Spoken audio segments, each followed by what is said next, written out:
Hello and welcome everyone. It's October 18th, 2023. We're in the course Active Inference for the Social Sciences, and today we're in the lecture by the course co-organizer, and that will kick off the final leg of the course, which is Avel Guénin-Carlut's lecture, Social Constraints and the Existential Stance, What Makes Us Human? So we'll be looking forward to a lecture followed by a discussion. So if you have any questions, please feel free to add them in the live chat or submit to the course syllabus. And also at the end, we'll talk about how we're going to conclude this course. So with that, thank you to you, Avel. Hello. So do you see the slides correctly? Everything is fine? I will take silence as a yes. The role of this session is basically to show you the inspiring intuition behind the whole course and to show very concretely, well, very abstractly, but in my mind concretely, why the specific formalism of active inference and social constraints is relevant to understand the human species and the social cultural evolution of things that we do. So we'll talk of social constraints of the existential stance and of what makes us human. So disclaimer: this presentation is closely aligned with the upcoming paper, whose name is like the same, I think. It's tentative for now, and whose Mahault job is a co-author. So first, let us ask basic questions about the topic at hand. What is culture? By psychologist Cecilia Hayes, culture is typically used in one of three ways. Culture can be information or behavior acquired socially. So like if I am an ant and I figure out that you need to go somewhere because of pheromones, this is culture. It can be socially acquired behavior that is shared within a group. So for example, if I am an ape and I figure out how to open nuts with a stone thing, and the group everyone does it the same way, this is culture. And it can be the adaptive evolution of socially acquired behavior, which is like, if I remember well, we have evidence of it in the wild for corvids and humans only. So the question is, we know that culture is the human specific, like it is the case simply, but depending on what we mean by culture, it can describe behavior that is very much shared with other species. So a question that needs to be answered is, how specific are the human cultural mechanisms? So one core thing to understand is that there is no such thing as the cultural mechanism. The mechanisms of social learning in humans, they are culturally transmitted. Whether you will listen to, I don't know, elder, rapper, scientist, depends on the cultural norms in which you exist. And the specific way in which teacher-student interaction are supposed to go is, again, culturally embedded. And the type of information that people will try to figure out or transmit is itself culturally embedded. So we can't just write the mechanism for human social learning. This is like, empirically there is none, and conceptually I don't think the notion is coherent to begin with. So one core argument for this is we have basically explicit linguistic rules about who we should trust, like listen to your parents, and those are linguistic, and language varies from culture to culture, so this changes from culture to culture, pretty straightforward. And in general, the practice of cultural transmission of intentional teaching, they are varying between cultures, and I do not want to get into it because I don't think I would say something that is accurate without notes. And we can, however, take a look at a behavior that is, I think, nearly universal, which is storytelling. When people tell a story, they use stories to transmit norms. And like in the specific culture of the Agda or Acta, I have misspelled it at least once. I think it is Agda. Like you have like core role of storytelling in telling people what to do, and you have specific tales that were studied and that were associated to specific norms. And these are very important because, like, here we have laws that are written somewhere, and that, like, people in blue will come and hit you if you don't follow them. But this is not something that is universal. So in a context where you do not have states, you typically have no really other way to transmit norms than, you know, talk about it. And so from there, everything is culturally embedded, like the way you transmit the norms, the kind of norms can be transmitted given this way, the way specific cues will be understood given a specific niche, etc., etc. So yes, all this to say, there is no big C culture. There is cultural transmission, there is cultural evolution, but there is no specific mechanism or you know, natural type of culture in humans. But there are categories of behavior that are very obviously human specifics and that are very obviously cultural, as in direct contribution to culture. For example, fire, it's obviously majorly important to culture, because if you have fire, you get a lot of calories. If you get a lot of calories, you get a big brain, like you can afford a big brain. But fire, you know, it does not produce culture. That's not how anything works. Things that do work directly to produce culture are language and role taking. So language, I think you are familiar with it. You are using it now on the receiving side. It is a practice that basically embeds communicative intent into a specific set of symbols that can be letters, that can be words. Like orally, it would be phoneme, I guess. I don't know if the phoneme or the word is a symbol, but you have symbols and they embed meaning, and people use it. And what is critical is that each of these symbols has a public meaning, has a public, like semantics and pragmatics. If I tell you chair, maybe we don't know precisely like what specific thing enters in the chair category. Maybe our perceptual sensation of chair will vary, but like we agree on the basics of the chair. We agree on what we can do with chairs. We agree with a lot of things implicitly by the use of this word. And we can use the role of syntax to manipulate this unit of meaning in a specific way. I sit on a chair. I'm talking about an action that is relative to a specific object that is a chair. And you understand what I mean. If I was trying to, you know, mimic it, maybe I would get it through. Maybe you would think I'm saying I'm crouching over bed. Why not? And so the language and the fact that it has a publicly instantiated meaning is critical in, you know, keeping a coordination in the specific thing that people do and why they do it, which is unambiguously cultural. And you have another more subtle mechanism, process, I don't know, phenomenon, which is shared intentionality. So by the work of mainly Tomasello, we know that chimps are not very social, and they can learn. They are but as intelligent as humans, well, at least young humans, but they usually are not really interested in what other chimps are doing, and most importantly, they are not interested in like sharing goals, trying to figure out what is the end result that some other chimp is upholding, and trying to like mesh in this plan to help him. While in human, from a very young age, we are very motivated, and we are very motivated to like figure out what whatever we are collectively doing, and figure out what one's role is in that and do that.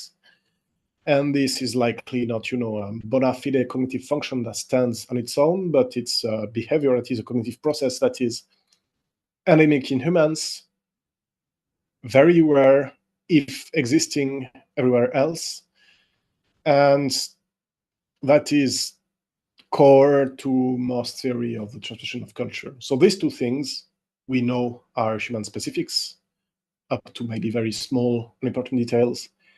and we know are critically embedded in what we call culture. And so what I will do from now on is to provide a specific theory of culture, so the active inference of cultural landscapes, that, in my opinion, basically explains, or at least meshes well with why those two specific phenomena are so important from the appalling of culture. But it also means that culture is not information per se. It's something that is more organic and that evolves more like, biological systems themselves evolve than population of genes. And from this account, we will go to figure out what it means about collective organization, figure out why we have gods and taxes.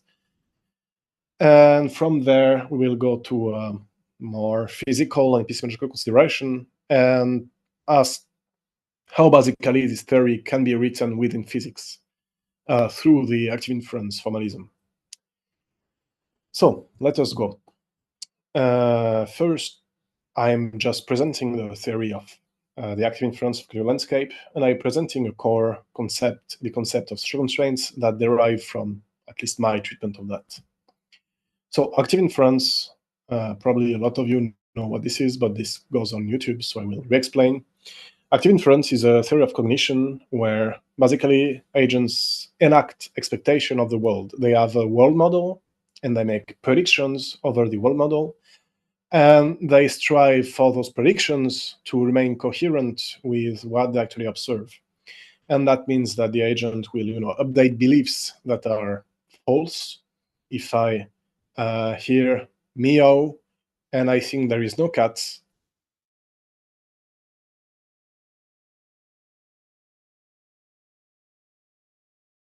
I will then think that it is more likely. And on the other hand, I will try to provoke, to realize a prediction that I cannot need. So for example, if I really want to hear meow, if I really expect to hear meow, and I expect this to be like a basic staple of my life, I will maybe figure out how to get a cat.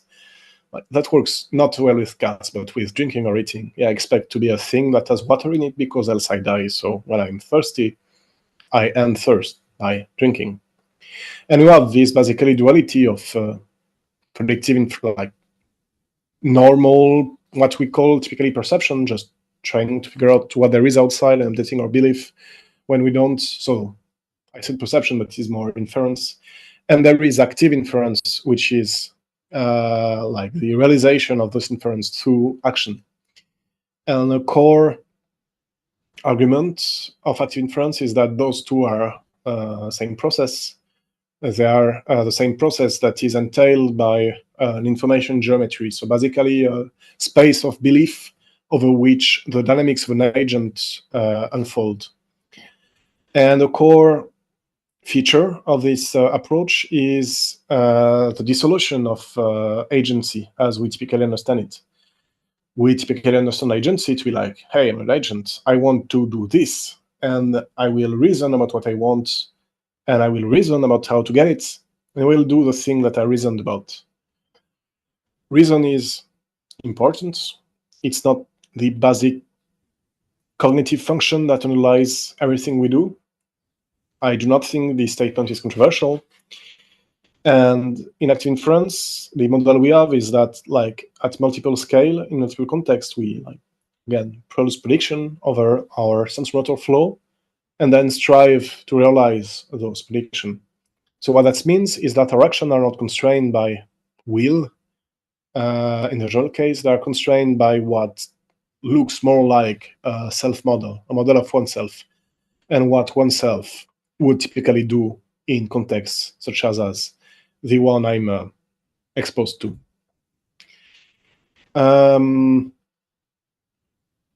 Related concept is the notion of skill and intentionality. So this skill intentionality thing is a theory that stands at the interface between active inference and ecological psychology, which I will absolutely not get into.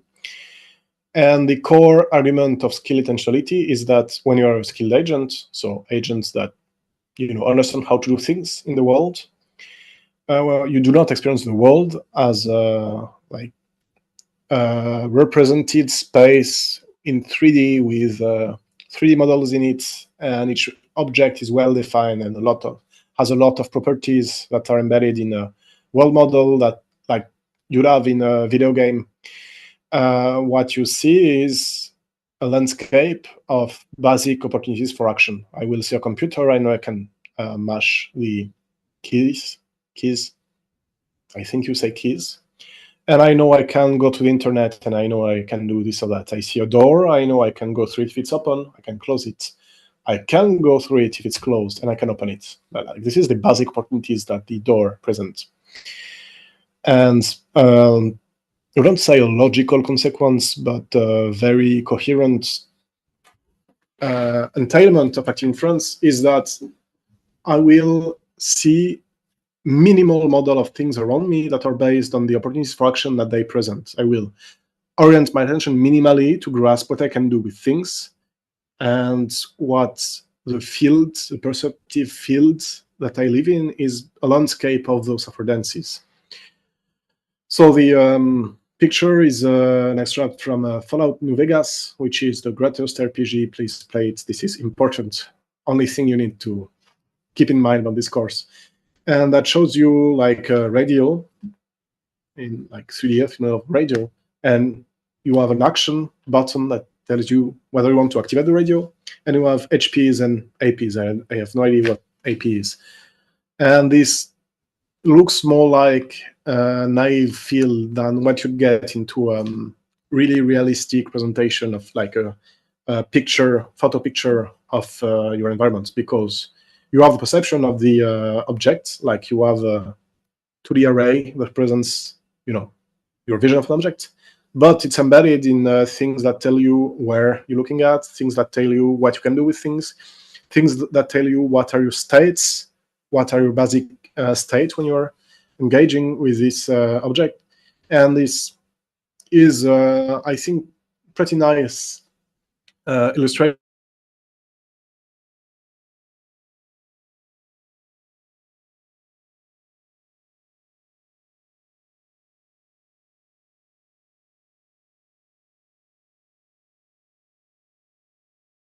of what we could mean by perception and a landscape versus what is actually being transmitted. You need less issues. Sorry, Avel, could you repeat the last 30 seconds there? It was just like it hung up. Okay. Just repeat the last 30 seconds. Thank you. So this is a picture from Fallout New Vegas, which is a good game. And I claim that it is a pretty good illustration of what we talk when we talk about action-oriented perception, because you see the object, and with/through the object, you also see what opportunities for action it presents. In this case, activate the radio. And you see it in a way it is embedded with your physiological states, so the HP and AP. And a core feature of that is that when I experience affordances, I feel directly through the perception whether the affordance is good or bad. If I see, I don't know, a cliff, and also I can fall off the cliff and die, this will cause fear. The perception of that possibility of falling and dying will be negatively loaded. If I see, I don't know, a hot bed in winter, and I know I can now rest after a day of work where I was cold, I will be happy about it. I will perceive the possibility in a positively balanced way.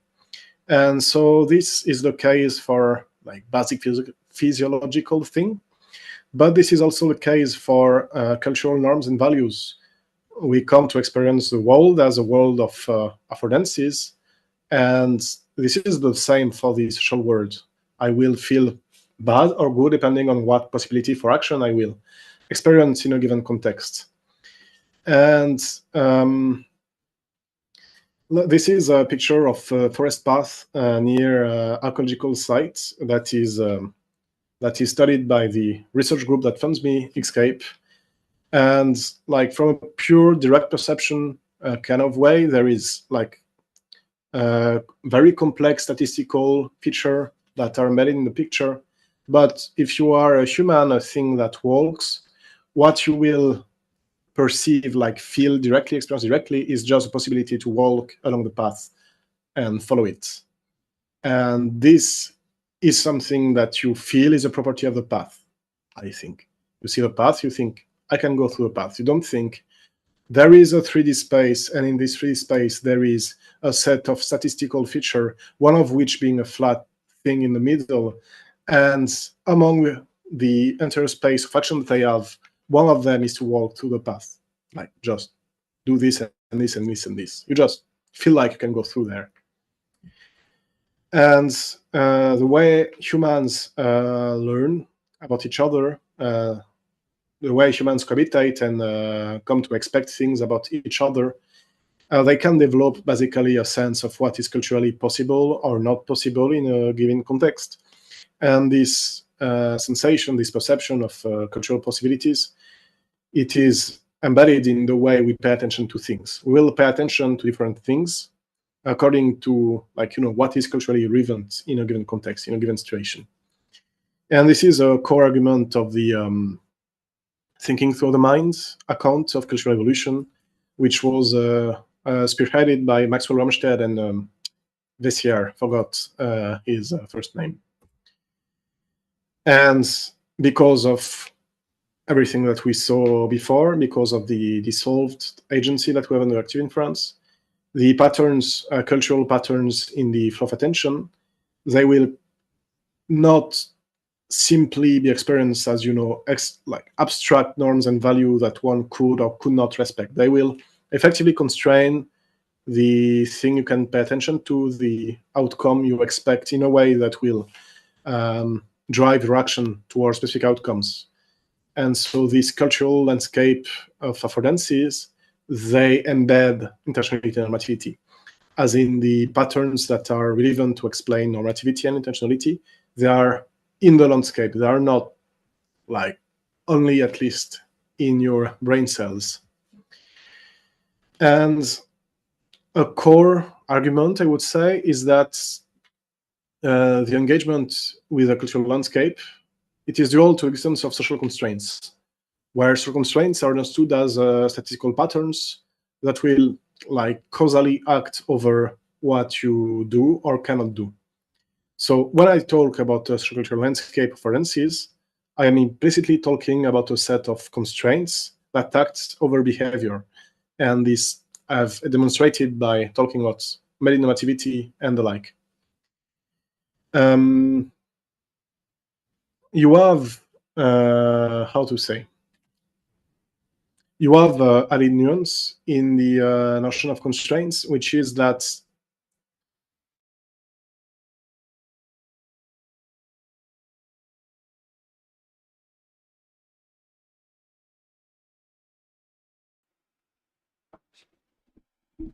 Avel.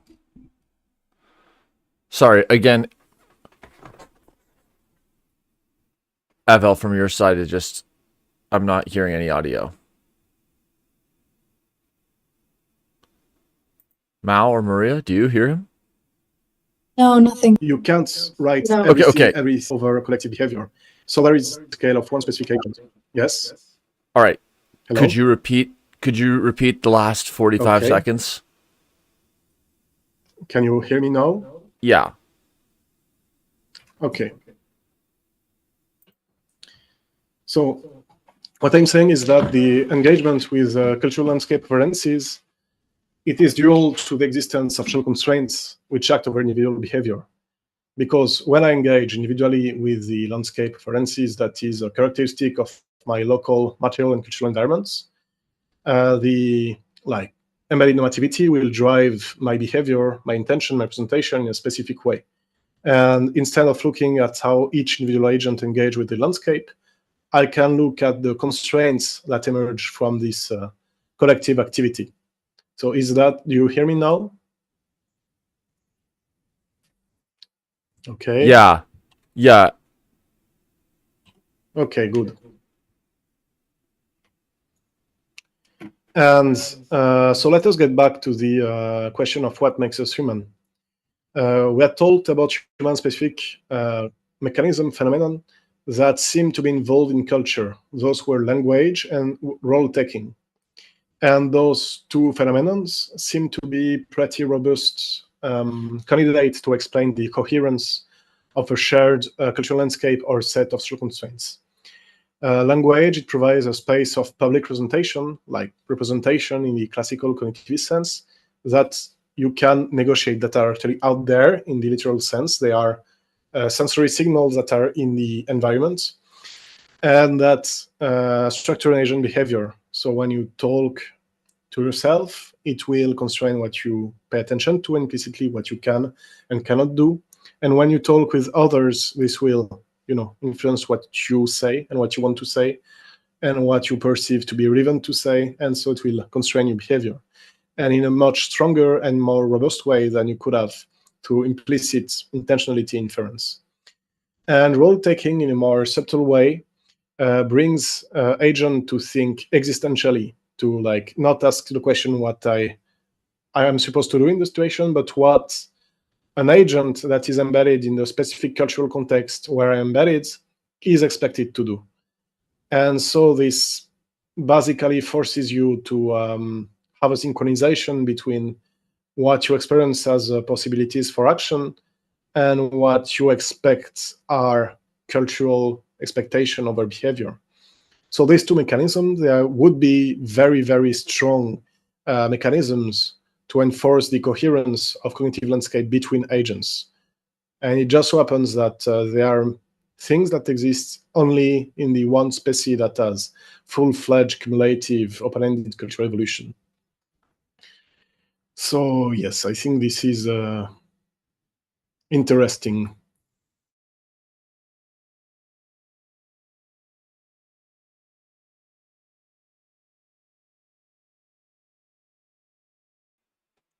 Okay, Avel, you just unshared your screen. Sorry? You unshared your screen, or is that done? No, I did not unshare my screen. Could you just reshare it? Yes. There you go. All right. Looks great. Continue. Thank you. Nice. So yes, the question is, as I said, there is a duality between each agent engaging with the landscape of dance and constraints that exist over the landscape that is shared, that is straightforward. But in the set of constraints that is characteristic of a given landscape, basically, to account for open-ended cultural evolution, this must be a set of constraints that changes through time, that builds new constraints and new dynamical flow. And it's something that you cannot get with a landscape in the sense of dynamical system theory. That is not, dynamical system theory does not deal with systems that do open-ended evolution. So the question is, what relation can we make between the dynamics of enculturation, according to which agent integrates specific cultural expectation, and the dynamics of open-ended cultural evolution, through which cultural landscape and the constraints constructs itself through time. And this is where we get to the more holistic side, where I think we can see why the specific construct of constraints is critical as compared to the simple cultural landscape approach. Let us take a look at this. There is a thing called biological autonomy. It is a quite recent term in its formalization, the relevant formalization that describes the ability of a living system for self-construction, like maintaining one structure and changing it through developmental and evolutionary time.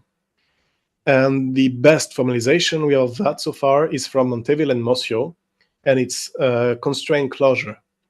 A constraint is simply a relatively slow physical process that shapes a faster process, like canalize material or information or energy flow, without itself being affected at the time scale of the interaction. And for Monteville and Mossio, you get biological autonomy, where you get a set of constraints that collectively produce itself. Each constraint is produced by other constraints in the set, and each constraint produces other constraints in the set. This is a very simple idea This is a very informal ID in the sense that it doesn't have dynamics, doesn't have a physics. It is just a formal statement of what we mean by autonomy. And this ID basically is the best grounding we have to think about what is living and what is an agent. Although in itself, it does not entail agency. And when we look at social systems or really systems as a set of constraints, what you can see is that systems such as the brain, multi-scale organized system, they can be read as basically a set of nested constraints, like your DMN, the activity of your default mode network, which is the basal activity of the brain in the absence of stimulation. It's basically is constituted of dynamical constraints over what the composite tissues do at a given point in time. And this itself is a constraint over what individual cells do through time, which itself is a constraint over the evolution law of an individual cell, etc., etc., etc. So I can always look at a multi-scale system as a set of nested constraints at nested scales. And in systems that are autonomous, that are biological cognitive agents, not only the smaller scale systems like cell, they can they enable, they construct, and they enact the constraints that are higher scale agents. But higher scale agents can also shape back the behavior of low scale agent. Like, of course, if I have, if I do something, which is something that I as an agent do, this will constrain my the activity of my neural networks. This is like Hebbian learning. This is common to all models of learning. Learning goes through change in network structure.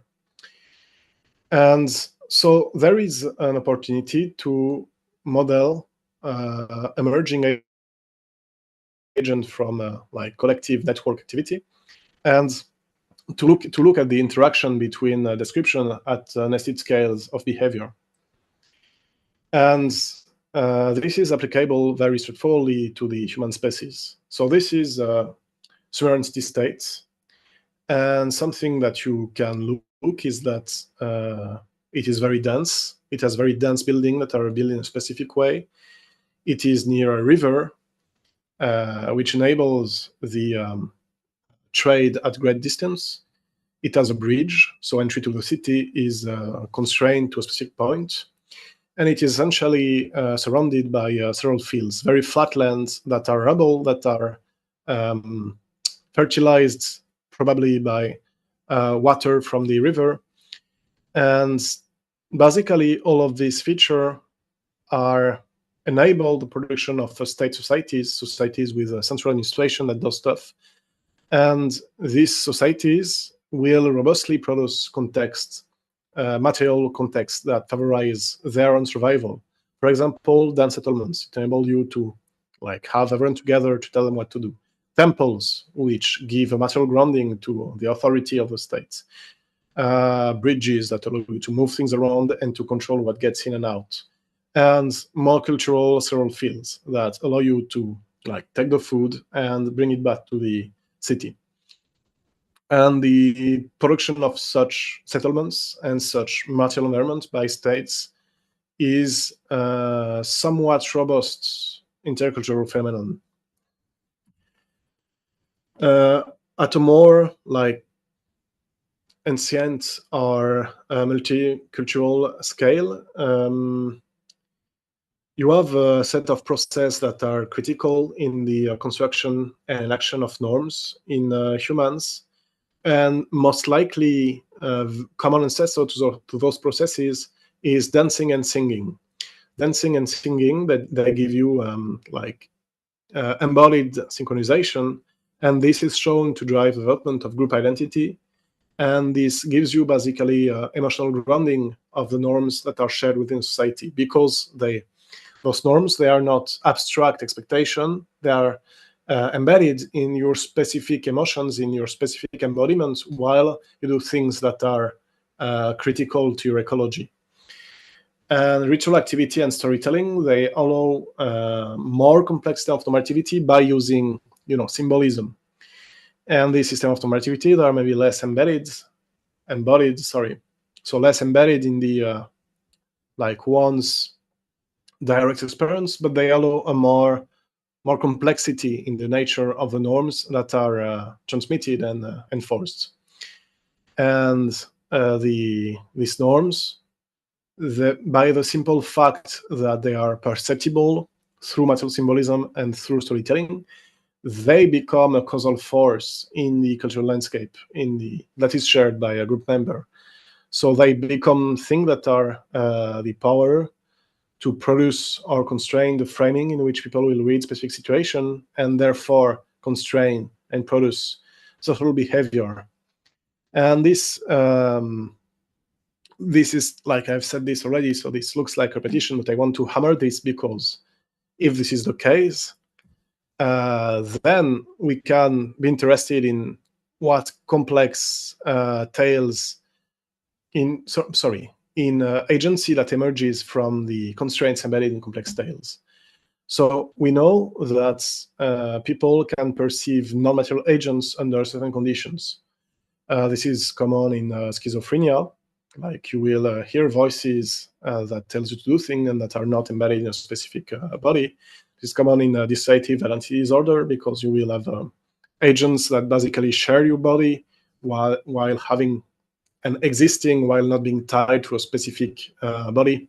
Like I'm misspeaking. One specific personality can exist while they are not in control of your body, and so in a way that is not contingent on the direct material enaction of what they want and want not to do.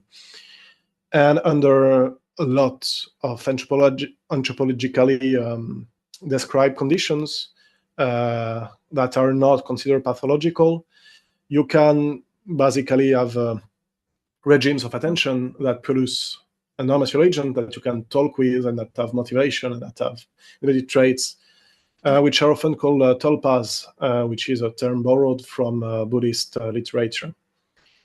And so this emergence of non-material agents, how to say, if I consider an agent to be something closed set of constraints, and I consider things like tales and ritual as mechanisms that produce constraints in behavior, there is basically no difficulty whatsoever at conceptual level. There is no unexpectedness or no complexity to say that specific systems of constraint that happen to be closed and that are embedded in those tales and rituals, they exist as biological agents. And so we can have basically a model of gods, of non-material agents, which is a better, less loaded way to put it, that relies on a systematic training of your regime of attention.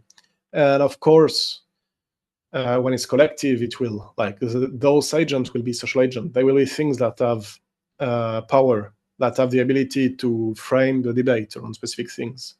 If you and I think that, so this is, the painting that is on the right of the screen is a painting by William Blake that represents basically a late 18th, I think, notion of God, which is not really Old Testament, which is a bit more New Testament, but which is mostly an sensation of the clockmaker gods that was popular at the time. And what you see on the painting is Urizen, so William Blake's version of God, that is in the sky, like very powerful, very Zeus-like imagery, and that is using like this, his hand, to draw a compass that is considered a symbol of constructing things, of masonry. Like, the compass is one of the Freemason symbol. For the same reason, it is a symbol of orderly creation in William Blake's paintings. And so if we share a belief that there is a God somewhere and he built the world as it is intentionally, and this God is benevolent, or at least much too powerful for us to fight with, basically your option, they boil down to following the order, because if you don't, God will remove you from the order, and you don't want that, do you? So even if you don't have the existence of like material manifestation of this God, even if people don't really believe that there is actually a guy with a bird that does stuff. The shared ritualized belief in an entity that has this specific motivation and these specific traits, it will shape heavily the social landscape that is available to everyone. And this is compatible with, although it does not entail, the existence of actual agency that is tied to this specific entity through the constraints that this entity concretely is. And something that I find, again, interesting is that religions that are popular today, so Christianity, Islam, Buddhism, Hinduism, if you think of something as a religion, it will likely fall under this handle, are typically what White House call doctrinal religion, which are religion that are where basically you sit down and you look at rituals, and there is a priesthood that is trained to do the ritual in a specific way that is supposed to mean specific things. And this is basically optimal to build very robust notions of what gods are, what they want from you, what they do, what they're motivated by, etc., etc. So I must insist that this is with a question mark.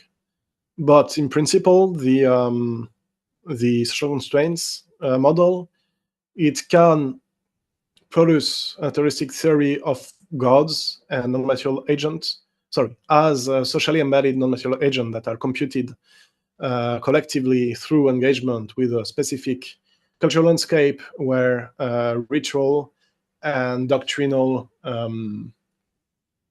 elaboration are important components. And I can say with exclamation mark that this model, it enables a naturalistic theory of social agency that is not tied specifically to individual bodies. If I consider a social system, actual social organization to be autonomous, that is closed system of constraints, then agency, or maybe non-trivial agency, it simply reduces to the power to shape this landscape. And you can have emergent social things do that. You can have states which follow specific rules, so social constraints, and specific norms, so again, social constraints, that have autonomy and that are able to shape the landscape. But in all of this, like this part, in my opinion, shows that social constraints specifically are relevant to study the social worlds, that they correspond to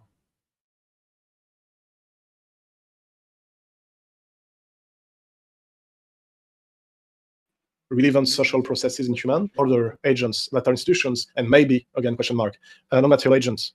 Material agent into institution, so gods. The question that needs to be asked is how we can model the production of constraints, because all of these rely on the idea that somehow in the landscape that we experience, there is such a thing as constraints, and they are well-defined things that exist over collective behavior, and that they have the property to construct itself. And for reason we'll very shortly see, to frame this mathematically in a coherent way is insanely hard. I don't know how to do it. No one knows how to do it. We have leads, but they are leads, nothing else. And so we'll turn to the question of whether active inference frames a gauge theory for enculturation. Enculturation, you should know what this is by now. Gauge theory, we will see that soon. So, to explain gauge theory, I need to explain explanation, which is fun, but mostly symmetries in physics. In physics, we frame physical problem around symmetries.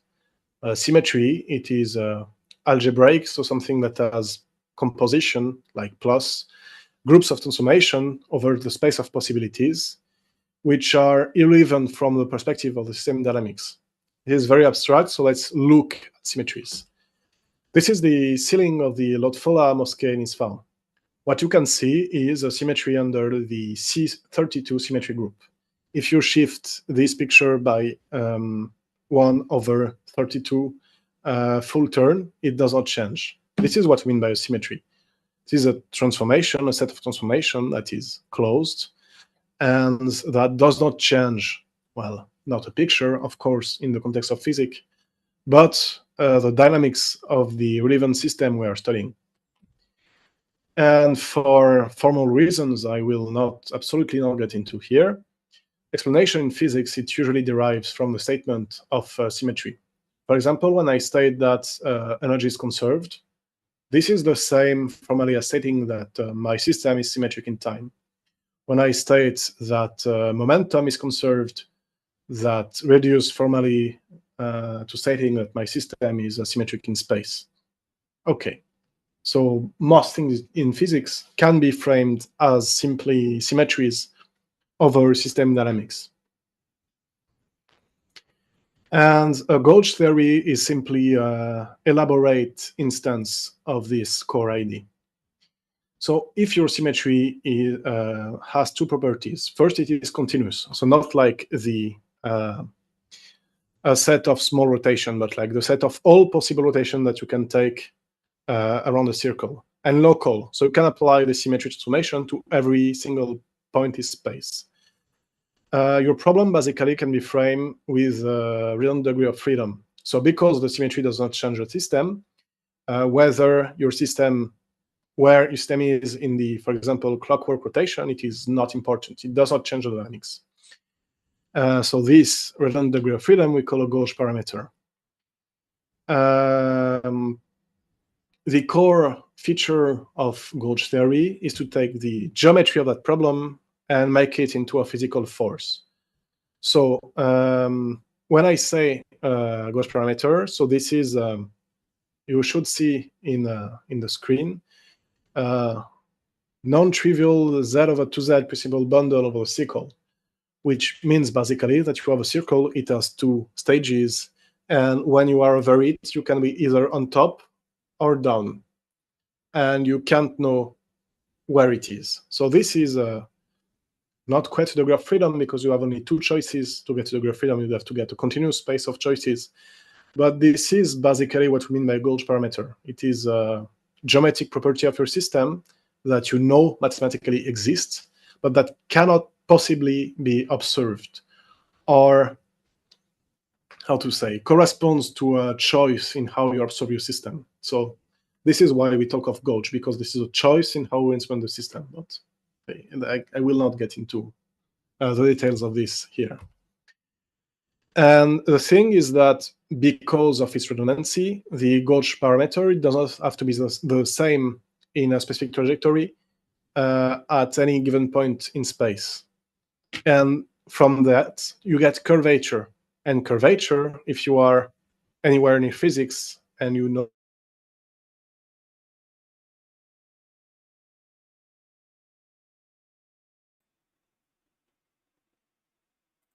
Avel. Okay, last thing we heard was if you're anywhere in physics. about relativity theory, you will know that curvature to the naive embedding space. So if you know vaguely about Avel. relativity theory, you know. Yes. Sorry, just if you're anywhere in physics, and then continue from there. Yes. So if you are vaguely familiar with relativity theory, you know that curvature in a space, it corresponds to forces. So in relativity theory, the curvature of space-time, it corresponds to the gravity force. And generally in physics, the curvature in other weirder gauge spaces, it translates in the other fundamental forces, so weak force, strong force, and electromagnetism.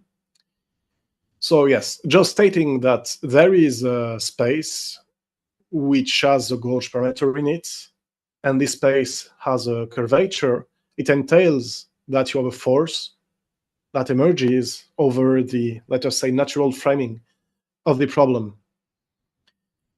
And this speaks very closely to active inference. So active inference can be framed as a consequence of a formal result that is called the Ferenczi principle. Let us write a dynamical system, stochastic, which means that it has noise in it, and which can be partitioned between an agent A, an environment B, and a boundary, an environment E and a boundary B, such that the distribution of the agent and the environment are independent from each other given the distribution of the boundary B, which kind of means that any information in E that is relevant in A and vice versa has to be in B, but doesn't quite mean that, but it's very close. Then you have information geometry, which is like geometrical construct where each point in the agent corresponds to a distribution of belief over the space of external states. And because of this information geometry, each possible internal state of the agent, it entails implicitly a belief over external states. So this means that given a condition of partitionability, I can write Bayesian belief over my environment as a simple geometrical property of the space we are working in. And as I just said, when you have a geometry and it's curved, you get forces. And so the FEP can straightforwardly be framed as a gauge theory, where the symmetries in sensory entropy technically, but let us say the space of belief I am evolving in, directly constrain my action in a specific manner to constrain Bayesian coherence between what I expect to be the case and what I experience to be the case. And so straightforwardly, this grounds active inference because like what I just said is what I said to explain active inference up to some technical words that were added in. But yes, this result entails predictive processing and predictive control of behavior of the agent. And to some extent, it proves the possibility of this existing in bare dynamical system theory. But I do not think that the FEP can possibly represent enculturation. So when I talk of a dynamical system, this is a system with dynamics in it. I think you understand that. I do not think you necessarily understand the formalism that we imply by it. A dynamical system is a flow function phi, a time parameter t, and a state space x. So what that means is that to frame a dynamical system, I have to write a space. Let us say, I don't know, just the Euclidean space with 3 dimensions. I have to specify time, which is like naturally in the Euclidean space what we think of as time. And I have to specify a specific way in which the my system will move in space in a given step of time. So phi gives from any position and any time slot where the system will be if it starts from this position after the specific time duration. This is what a dynamical system is. But if you have noticed this, this entails that I define preemptively all of the space of possibilities of my system. If I have a system that is, open-ended system of constraints that can build new stuff, that can build language, that can build accounting, whatever, new states, this doesn't go.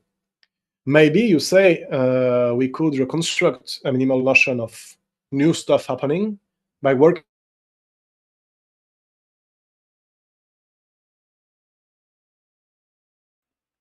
Sorry, I'll ask him again. Avel, again, refute the last 30 seconds. But your audio is still not there. It's like a 30 to 40 second period where your audio just doesn't transmit. None of us can hear it. But the internet is fine. Working over the dynamics of the system per se, in dynamical system theory. So you can do that either. So, okay, fine. Yeah. Continue. Hello? Yep, continue. Okay. So, dynamical system can be written as a flow function phi over a state space X and a time parameter T. When you specify X, you specify the total space of possibility of the system. So if you have a system that has open-ended evolution in it, well, you cannot work with a fixed state space. You could maybe like circumvent the issue by implicitly having new things happen from a change in the dynamics of the system. But in dynamical system theory, the dynamics are pre-given through the flow function phi. A dynamical system theory system is a specific deterministic flow. So you can't change the flow through time. So you can't model the construction of new constraints, and you can't model the emergence of new parameters that affect causally your system. So the FEP in of itself cannot present the creative evolution of either cognitive kinds, such as money, chairs, or social constraints. And this is where we have to get in weirder spaces formally to get something that looks like it could model open-ended evolution, although I cannot say definitively it can, because we didn't yet. By construction, when we work with set theory, which is the basic theory of mathematics, which is about specific objects that are predefined, we can't have what Kaufman calls adjacent possible, which correspond to new evolutionary possibilities that are brought about by the evolution, open-ended evolution of evolutionary system like living systems. Simply, set theory forces you to define all of the possibilities at step one of the modeling process. So you can't have your system that builds new possibilities through its activity. This is not a coherent concept in set theory. However, what we can do is to look at, rather than set theory, at category theory, which is, let us say, another approach to mathematics, which looks not at specific objects and their relationships to functions, but at specific spaces and their relationships to functors.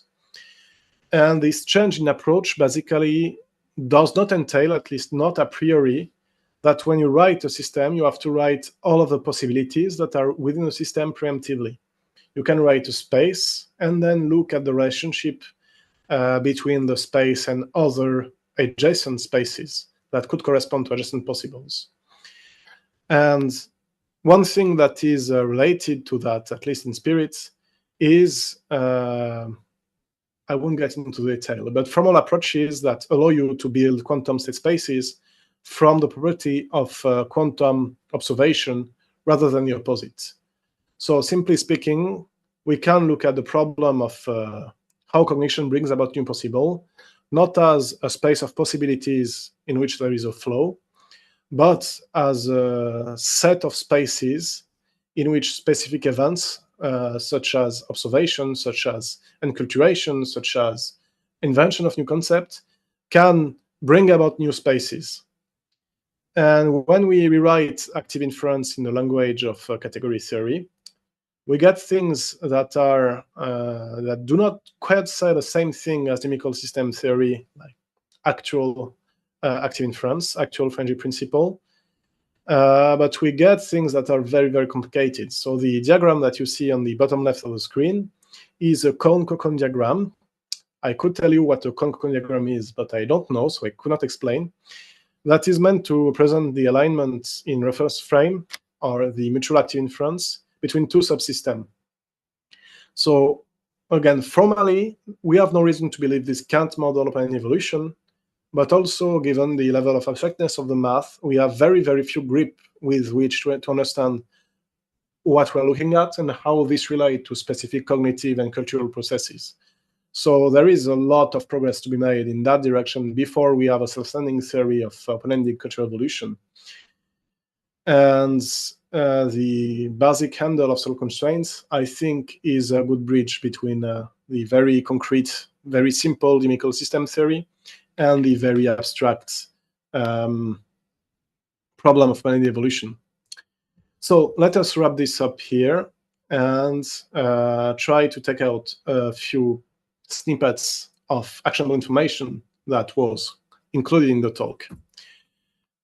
First, agents, by nature, they engage with the world with their world as a cognitive landscape that is defined by the modalities by which they perceive the world, that is defined by the intrinsic normativity that the agent experience, and that is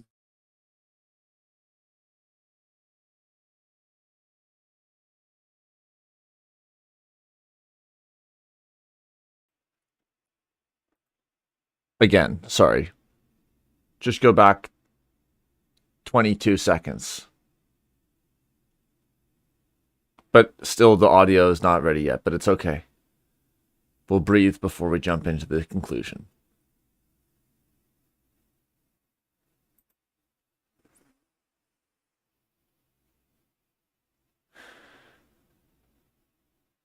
Okay?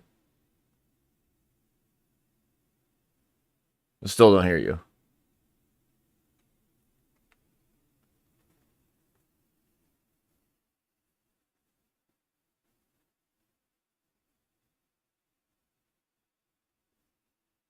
No.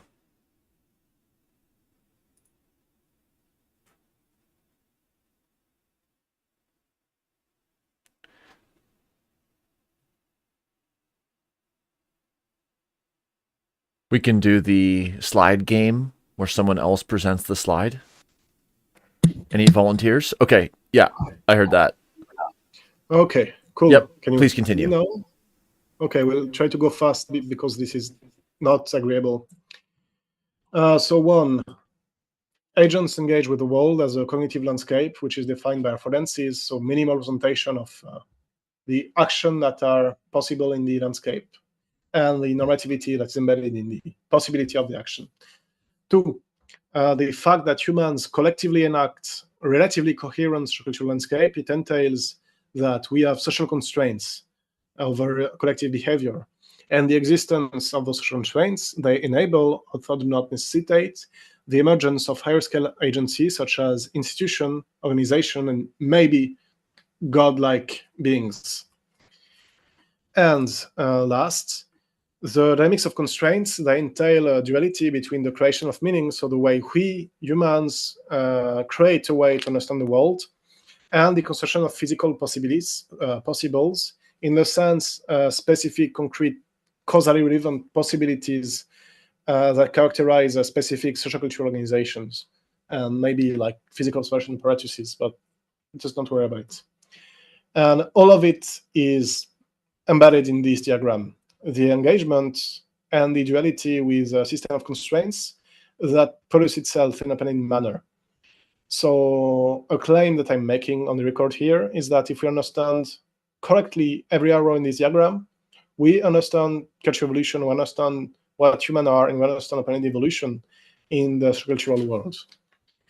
And here I'll go through the slides in case someone needs a reference and has the time to, go through the video to find the reference. So thank you, and sorry about the audio thing. Did this go well? Yes, it gave some much Good. needed silences, so it was all good. Cool. Well, first, Mao or Maria, if you would like to give any comments or reflections. Otherwise, we can go to a few topics and then talk about how we want to conclude with the course. But first, Mao or Maria, do you want to say or ask anything? No, I mean, this was a great summary. I think you covered a lot of grounds. I think ideally I would have liked to see how much we can do with gauge theory and how this can potentially link us to and understandings of power. I think that would be interesting.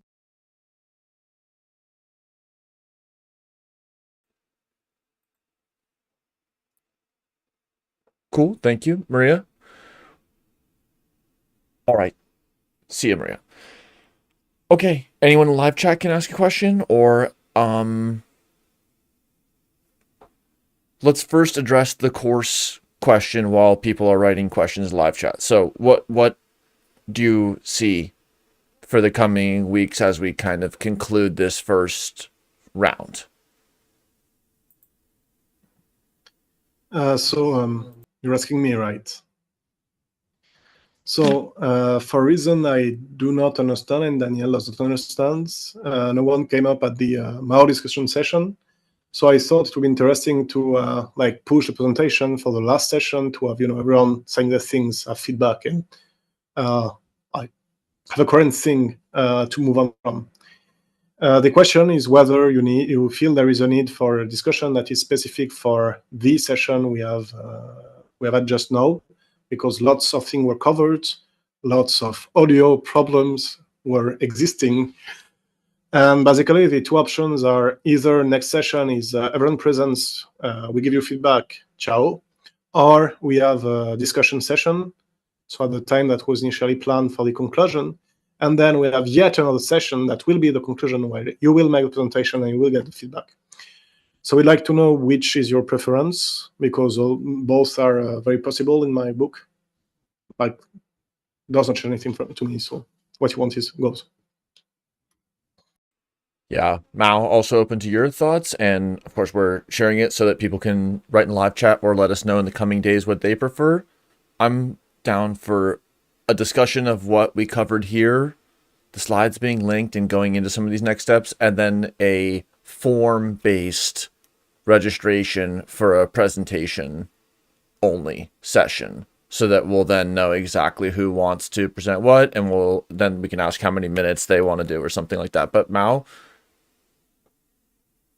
Yeah, I think it would be good to get people who are interested in getting more active to come and make a small presentation, explain what they understood, describe the highlights for them, and potentially link it to some topic in social sciences we may not have covered here, but that they now see through a different lens. I think that would be interesting.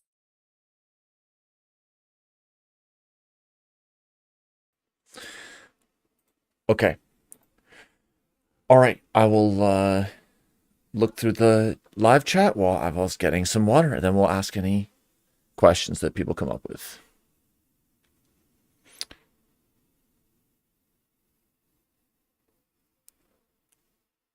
Is there ever symmetric information between or among social entities?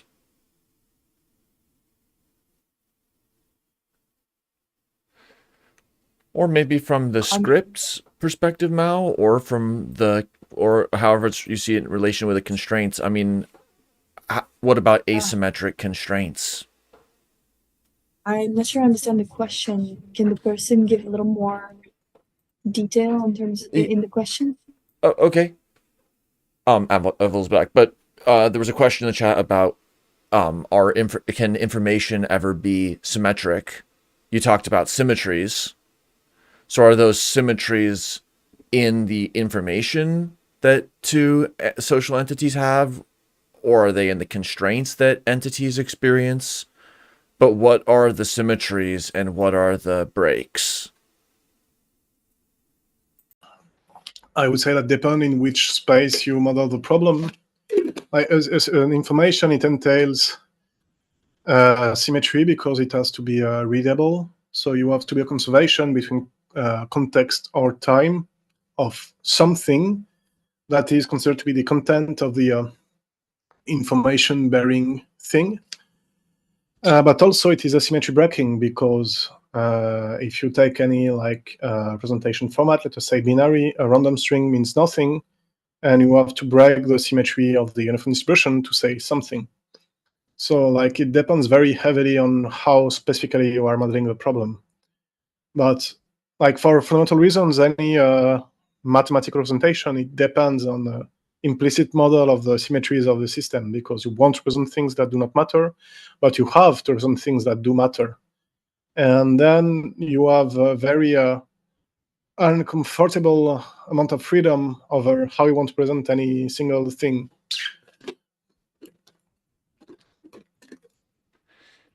Certainly this comes up in learning active inference and in talking about it, like what you described, how many ways there are to model a given thing, which is related to which symmetries are preserved, as you mentioned.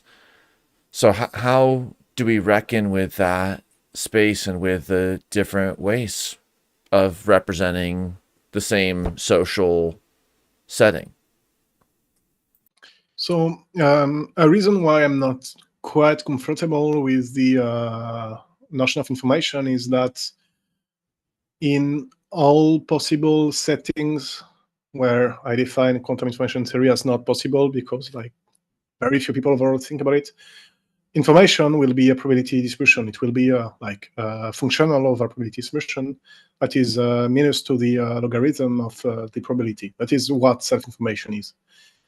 And this is defined over probability distribution. Probability distribution is defined over state space. So implicitly, information entails definition of a state space. So if you want to work over things that are prior to state spaces, you cannot work with information in a, like any coherent definition. So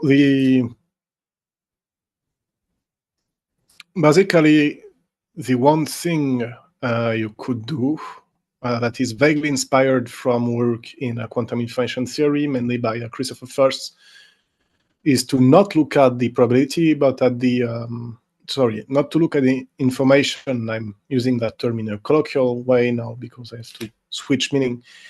Information not as a property of the distribution, but a property of a quantum operator that corresponds to observation. And that embeds basically, we could say, again, in a very, very colloquial sense, something akin to an expectation or a measurement or a synchronization event in the active inference model.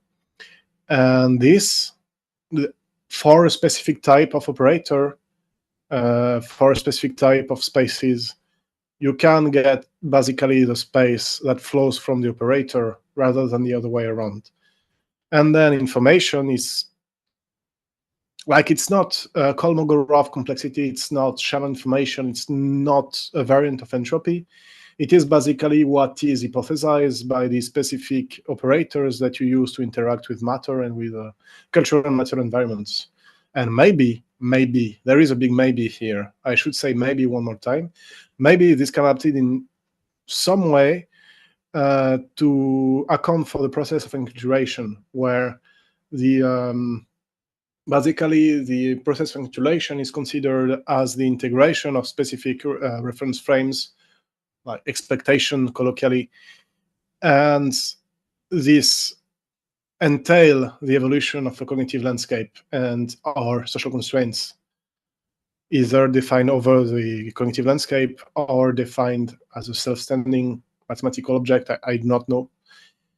But if we have that, and if we have a decent level of understanding of what constrains the evolution of new reference frames, we have a self-standing theory of the unfolding of cognitive landscapes and of open-ended cultural evolution. This is a sufficient condition, I am sure of that. But it is very, very hard to reach. Like, there are so many threads by which you could take it, and each one is like the level of postdoc in mathematics, and I'm not talking about 19th century mathematics, I'm talking about algebraic topology, I'm talking about weird category thing that people only figured out how to define 30 years ago. So yeah, I'm not confident I will give you an answer to that within 5 years. I'm not confident. Wow. Very interesting there. All right, some questions from the chat. So first, Upcycle Club wrote, do you think ritualized storytelling is driven by social constraints? Everything is driven by social constraints. We just define social constraints as the constraints that exist over behavior. If we expect that every night we have to go around the fire and listen to someone tell a story, then yeah, like this will happen. If we expect that we have to go on YouTube and listen to talks about abstract things such as active inference, this will happen. So in this sense, every single activity you have is embedded in a landscape of expectation. And this is why it's pretty hard to talk about basic mechanism of cultural transmission, because whichever cognitive mechanism you are looking at is encultured and could, in principle, and likely has been a few times, changed by cultural evolution. So, yes.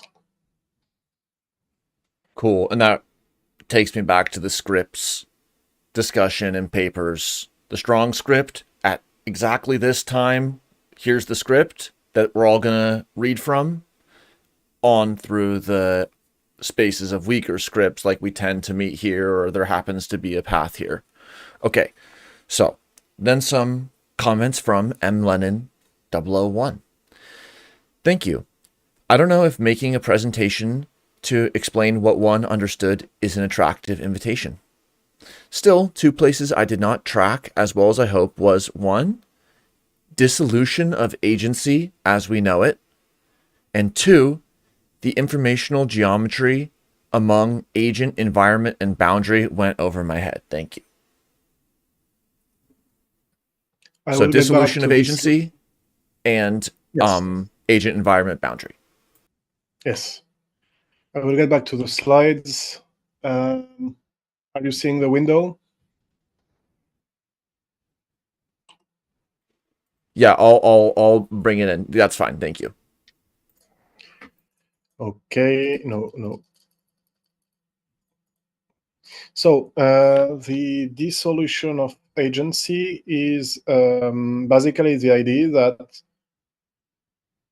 when we think about agents, people, like we think as a system that has a body and that has a brain and that has the ability for discursion, like deliberating over what you do and not do. And we place agency at the level of discursive beliefs. So if I say, I want to grab the water, and I grab the water out of my agency. If I inadvertently, like, I don't know, bump into something and make it fall or grab without thinking about it, is it agentive? Not. Most people would say yes, but that's actually not entailed by the most used model of agency. Like, legally speaking, you are held as not responsible of less responsible of things that you did not have the opportunity to deliberate over. But from a purely cognitive perspective, and if the active inference model is correct, the bulk of the intentionality of your ability to direct your own flow that you have does not come from reasoning and deliberation and central executive system, like cognitive function that we associate with reasoning and agency. It comes from the basic expectation you have yourself and the world, because your expectation over the world constrain heavily implicate the opportunities for action that you perceive, and your beliefs over yourself constrain just as heavily the options that you will end up pursuing. And so the agency, your ability to decide of stuff, it mostly reduces to predictive process over your self-model and your world model. And this is, while not like, I don't see any problem formally or empirically with that picture. Like, as I understand it, accounts very well for the neuropsychiatric and like psychological literature and sociological literature. Like, this is good, this works scientifically, but this is counterintuitive because, again, most people will expect you to have reasoning and then to decide of stuff and then to execute all the stuff you decide, which, again, I don't think this happens. So, harder question is the information geometry. I kind of glossed over it because, yeah. So the information geometry is a geometry that is defined within a physical system equipped with a partition, blah, blah, blah. And so by a geometry, I mean basically a space of curvature that exists over your basal space. So this is basically the same thing that I'm presenting in the bottom left of the screen here. You have a space that is your normal space where you see stuff happen, which is represented here by the line. And you have a curvature that is defined by some of the things that are defined over the space. And by the Differential principle, when you have this partition condition that is verified, then each space, each state in the agent's internal states, like each specific point it can be, corresponds to a belief distribution over the states of the environment. And so this is in this sense that we have an information geometry. Like we have a geometry, so curvature over space, where the space is the internal state of the agent and the geometry is belief over external states. And furthermore, this matters because the agent is actually constrained by the image. The agent is effectively constrained by the geometry in such a way that its internal flow optimizes the Bayesian coherence of the belief that exists according to the geometry. So this is math. This is like straightforward, but lots of words, lots of abstraction, no real visual way to put it. So this is more something to read about than something to hear about, which is why I glossed over it. But I hope going over it again brings a bit more of clarity.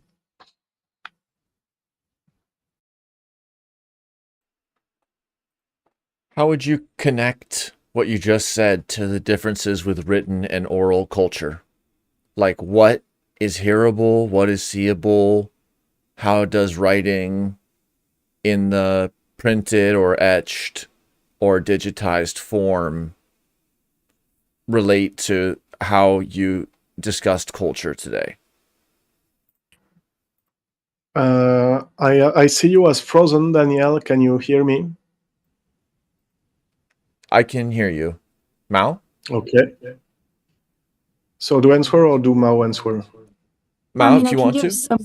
Yeah, please. I can give a little bit of an idea, but effectively we're talking about precision and temporality, right? So writing and discourse, the discourse has to relate to pragmatics, and the discourse is likely to be interpreted because it has lower precision than, say, writing has over time. So here you're talking about the ways in which the information geometry will be bent and shifted through the precision of the embedded normativity that is given rise to through these markers that you can point to over and over and over with high precision. I think that's the link. Yeah, basically that's so when I talk about role taking and language, I claim that the core reason why this matters is because this enforces coherence between the cognitive landscape experienced by agents, and writing changes massively the scale at which it is possible, and it changes massively the level of emotional embedment of language. It is much lower in speech than much higher in speech than it is in writing, especially if you account for singing as a form of speech. So historically, writing very clearly and very ambiguously powered the rise of administration, so states, so organization that do a lot of accounting and bookkeeping, like book is literally in the word, and that enable the centralization of resource management. This is explained in detail in the logic of writing by Goody, Goody. And yeah, basically this writing is a core cultural innovation that enables centralized policies, city-states, things like that.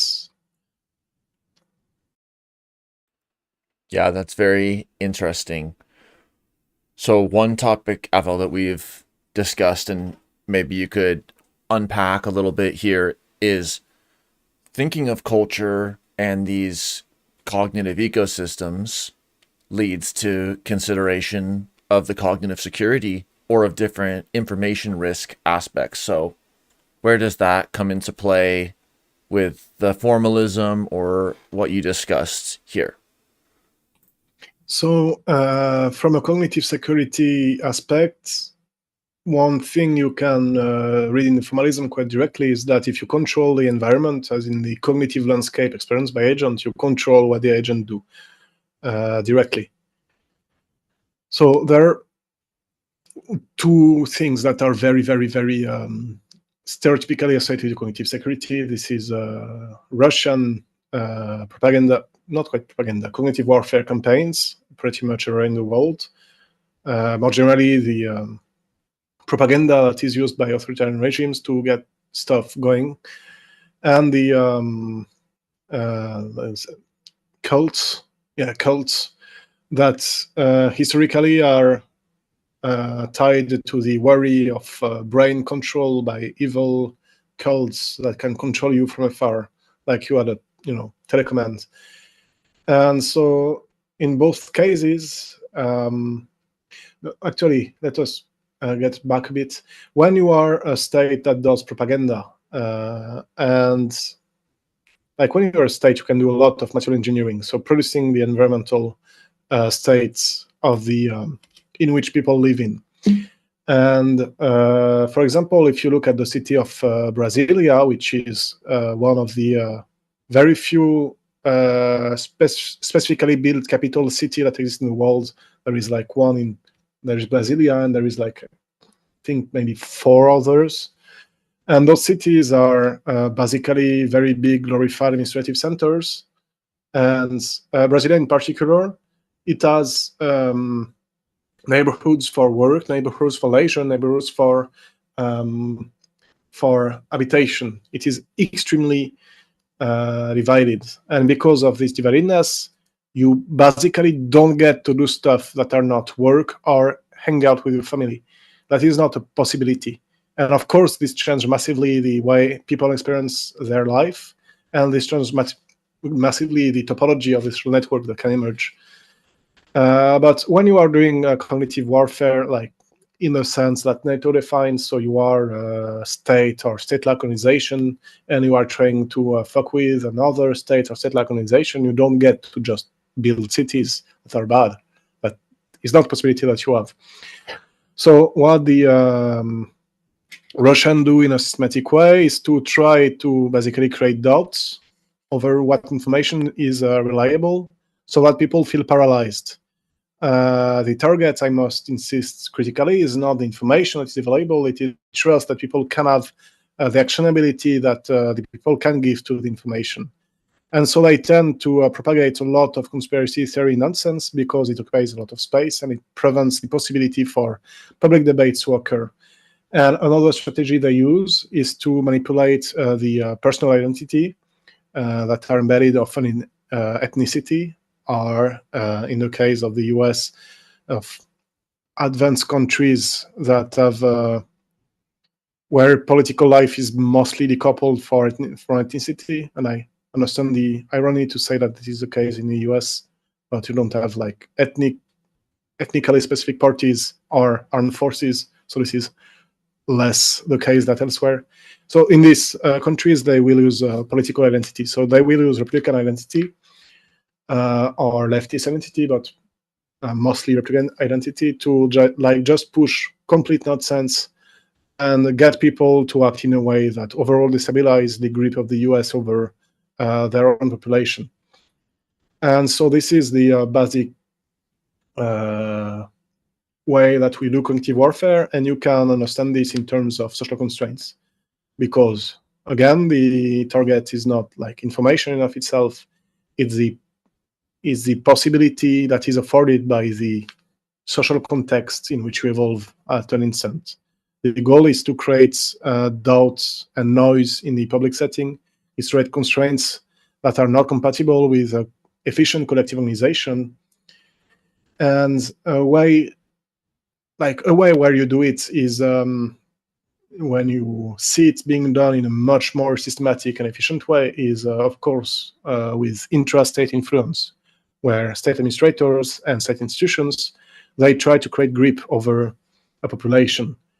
And if you look at the birth of nationalism, like we have the notion today that nations are somewhat coherent political groups that, let us say, the French hang out together and take decisions together. This notion, it's not quite recent, strictly speaking, but the fact that it's dominant, that it is just a standard expectation, is very recent, and it derives from the French, that somehow where a group of administrators somehow managed to convince everyone that they shared identity and they shared mutual obligation, responsibility in virtue of this identity.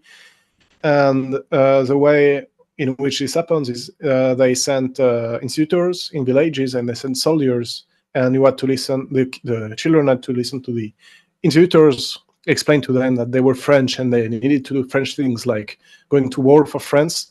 And if you did not let the children do that, you went to prison, and no one wants to go to prison. So with, of course, I'm doing a very, very huge caricature here. This, there is not a shadowy set of influence that sends. This is a oversimplification, but what happened is that the French state managed to create a social niche up in a very, very foreign villages where Frenchhood became a basic condition of existence. Most of your social thing, the fact that you were legally recognized as existing, the activities that you had, a lot of those were embedded in your perception of being French. And so when this is the case, and when you see that the administration tends to be on top of things, the administration tells you you have to go to war in virtue of your freshness, then you go to war. You don't fight against the administration, you fight against whoever the administration tells you. The fact that you have agreed implicitly that you are French beforehand makes this lot harder to resist, basically, than if the state just sent soldier at you and kidnapped you and gave you a sword until you fight. This is not how you make things efficient. Army units this way are unorganized, they are unmotivated, they are not good.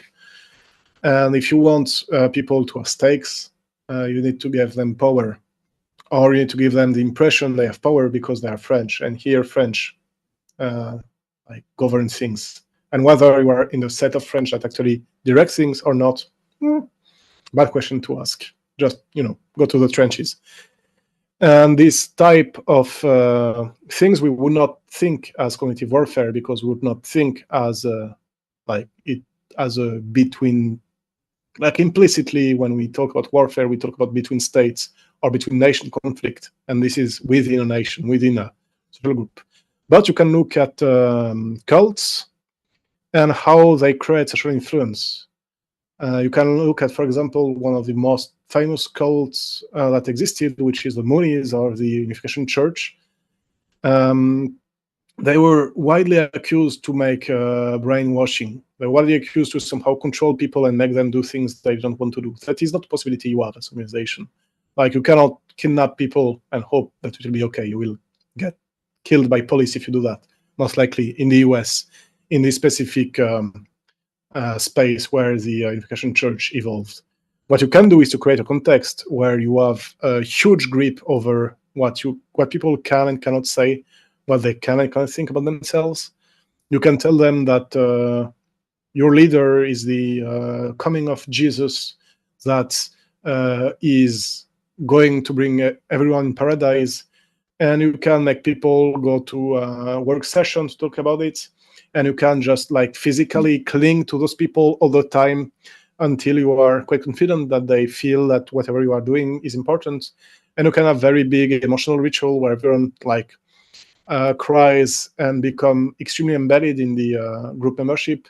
And you can be extremely supportive of group members while being extremely aggressive to anything that go away from group identity. And when you process these environments and people engage in this environment for a long time, they tend to develop this group identity. So when you tell them the big leader tells you to give us 2,000 euros, 20,000 euros for your ancestors, not to go to hell, that seems reasonable. That seems like a reasonable ask, which it would not unless you had a very tight control over the social environment of someone, because then it's not just giving money in exchange for a good. This is about upholding your self-identity as someone who follows and believes the cult teaching. So, and yet again, this is something that is formalized directly in terms of social constraints, because this is about what you can and cannot do in a given social context. This is not about like abstract beliefs. It's not about brain control. It's not about anything but what you can and cannot do in a given social context.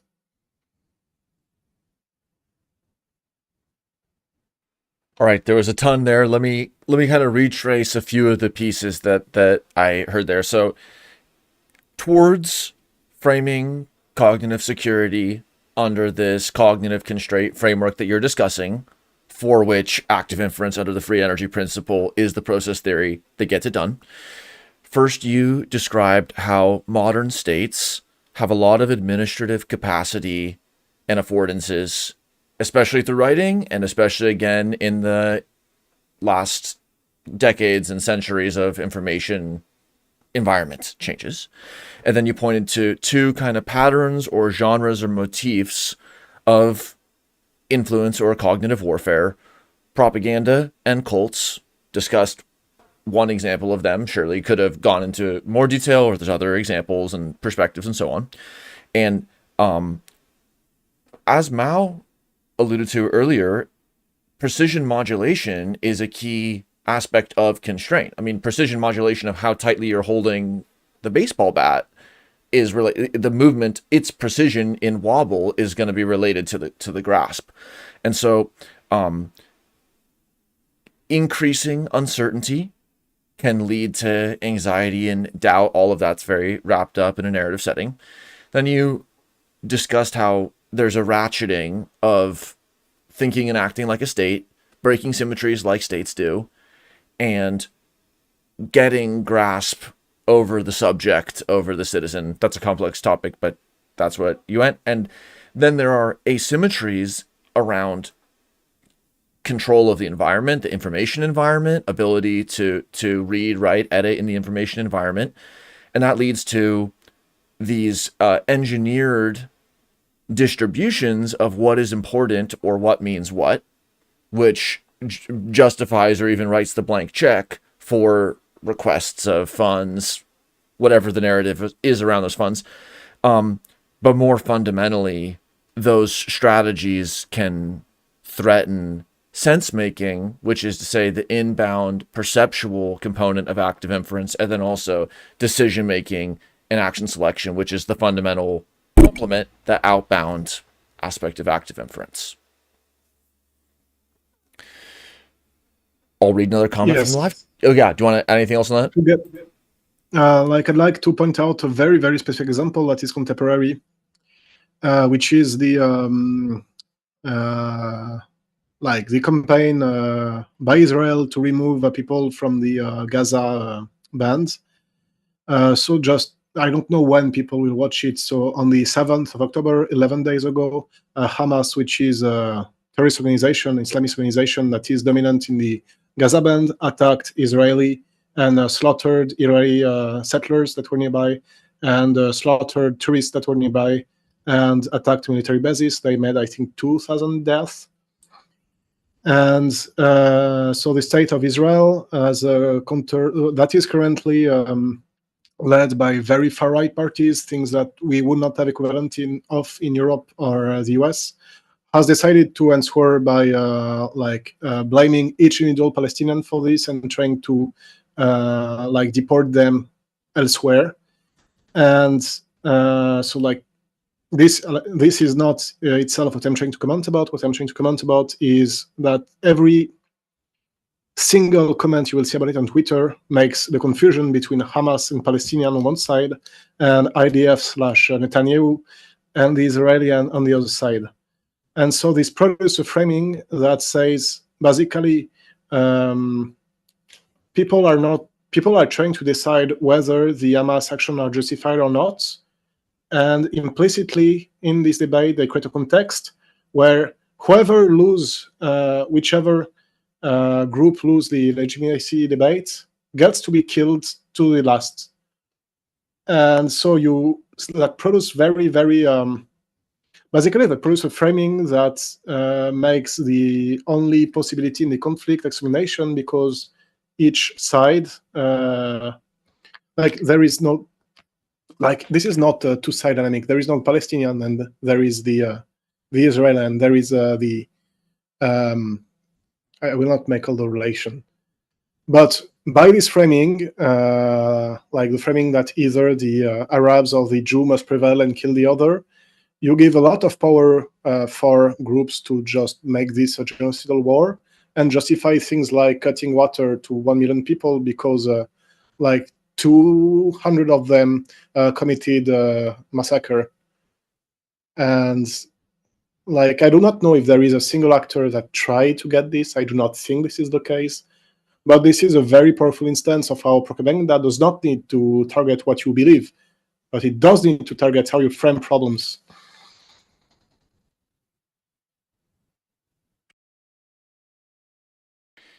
Yeah, lot to say on that. Any last pieces you want to discuss? No, it is good. I have talked a lot. I'd like to stop talking. Okay, well, thank you. We will send out updates to people about the coming weeks. So, thank you. All right. Bye. Ciao. Thanks for your attention. Goodbye.